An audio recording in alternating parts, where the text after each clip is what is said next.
Liz Murray's unbelievable story. She is a New York Times best-selling author. They even made a Hollywood film about her. To go from a 15-year-old eating out of dumpsters to graduating from Harvard, how did you make that happen? Nightmare doesn't cover it. It changed my world.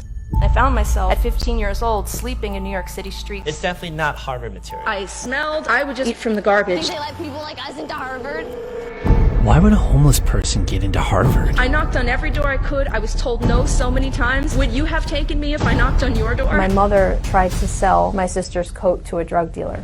I watched my parents shooting up drugs. Before I knew it, my mother's in hospice, my father's in homeless shelters. Clumps of my mother's hair would come out in my hands. The check would be gone, and that's when we would go hungry. You can only live this way for so long before something happens. Do you even know how hard it is to get into Harvard? When I was 11 years old, my mother tried to sell my sister's coat to a drug dealer. She used to sell things around the house to get high, the toaster, her shoes, my bike, anything. The Thanksgiving turkey one year out of the freezer, I mean, anything to get high. One night she tried to do this with my sister's coat.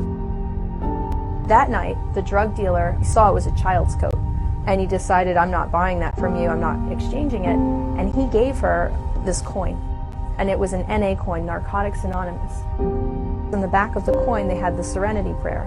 God, grant me the serenity to accept the things I cannot change, the courage to change the things I can, and the wisdom to know the difference. My mother came home. She came in and just kind of slammed this coin down. I'm 11 years old. I take it into my hands, and I remember rubbing my thumb over this little inscription, not knowing really what these words meant, but there was something about the mystery and the beauty of the coin that made me keep it. I watched my parents shooting up drugs so frequently that was just the way that our lives went. To have my mother talk to me for hours and tell me how much she loved me and share her stories with me and be there for me in those ways, and yet at the same time not be able to feed us properly. First of every month, the mailman brings everybody's disability check. We'd get the check, and then the first stop would be down Grand Avenue so my parents could get drugs. And 3 days later, the check would be gone. And that's when we would go hungry. There was a point where it all finally caught up with them. You can only live this way for so long before something happens. You know, and Mom, she became HIV positive first. She got sick and came into my room one night to tell me, and the nightmare doesn't cover it. It changed the shape of my world. Eventually, both my parents contracted HIV. And by the time that I was the age that most people are when they're planning their prom or applying to college, what happened in my life instead was that my mother went from having HIV to full-blown AIDS. Before I knew it, my mother's in hospice and my father's in homeless shelters, and I was 15 years old. So I slept on the subway, then I slept in the hallway, until I did realize I was in fact very much homeless.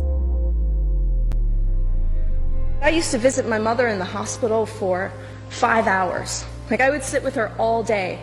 We used to listen to the radio and we'd sing the songs together. And I'd help her wash her hair while we played the radio, and clumps of my mother's hair would come out in my hands. I said, Ma, you know what? I love you. I gotta go. I'm gonna hang out with my friends. I'll be back later. And she was laying on the mattress and she was staring out the window, and she was dying alone in this hospital room. And I remember at the time telling myself, well, Liz, you gotta visit Mom. Always thinking that there would be another time.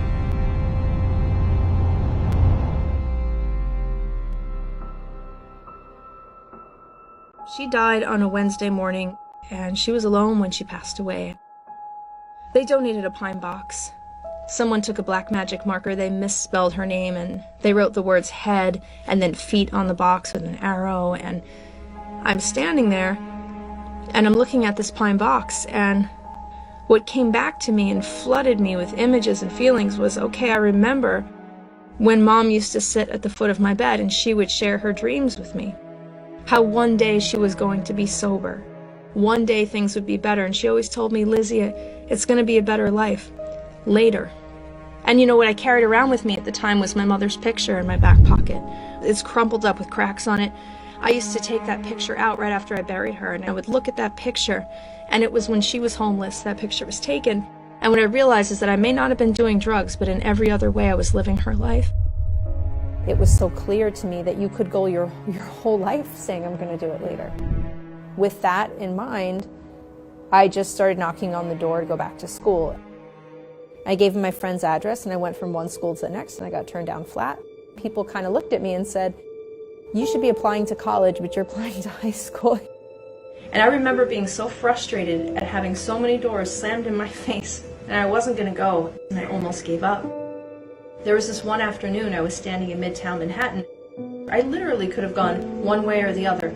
I go to the next interview and I try again, or I just give up, take the train for an hour, go back to the Bronx where I'm from, save the little bit of money that I'd begged for change to have, and I go buy a slice of pizza, forget the interview. Pizza or interview, and pizza or interview, and teetering between those two choices. And I told myself, oh, I'll go back to school later. And an alarm bell went off. I'm a high school dropout who's quickly becoming the same age as a high school graduate. I'm falling behind. Chaos is around me, I'm sleeping on the streets, and I have this coin. And I came to finally understand the meaning, the difference between the things I could and could not control. I could not bring my mother back, as much as I wanted to, and I love her so much. I could not change the fact my father was in a shelter or that I was sleeping on the street. I could not control so many of these things, but if I could just focus on what I could control. There I stood on that corner trying to make this decision, pizza or interview, and pizza or interview. Somebody had to break the cycle. And if not now, then when? And I ditched the pizza. I went for the interview, and I told myself that even though it wasn't likely, at the very least it was possible that the school would take me. And finally, someone opened the door. We'll never forget Liz Murray's unbelievable story. In 2 years, she finished 4 years of high school and graduated top 2 of her class, all while being homeless. That hard work paid off when Liz was accepted to Harvard University. Had an instant bestseller. Is a New York Times best-selling author. Finally, I saw that one day at a time, I was carving out a new life for myself. And then I fell in love with what would be possible. I didn't know that I would actually be able to lift myself out of homelessness, go on to Harvard, graduate, and entirely change my life. I now am a mom. I've started a family. My husband, James, Liam, my son, who just turned 6, my daughter, Maya, I sing them to sleep. And it took me some time to realize that the songs, the phrases, everything, that's what my mother did with me. And I hadn't thought about those phrases or songs in years.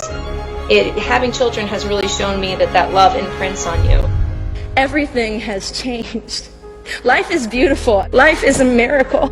You don't have to be stuck in the situations that you're in. If there's something in your life that is holding you back, you have to identify what that is, because I promise you there is a way to break past it.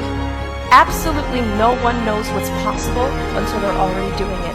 And each and every moment is always another chance. No matter what your history is, no matter where you've come from, every moment is a new possibility. Life does not wait for anyone. Your life is right now.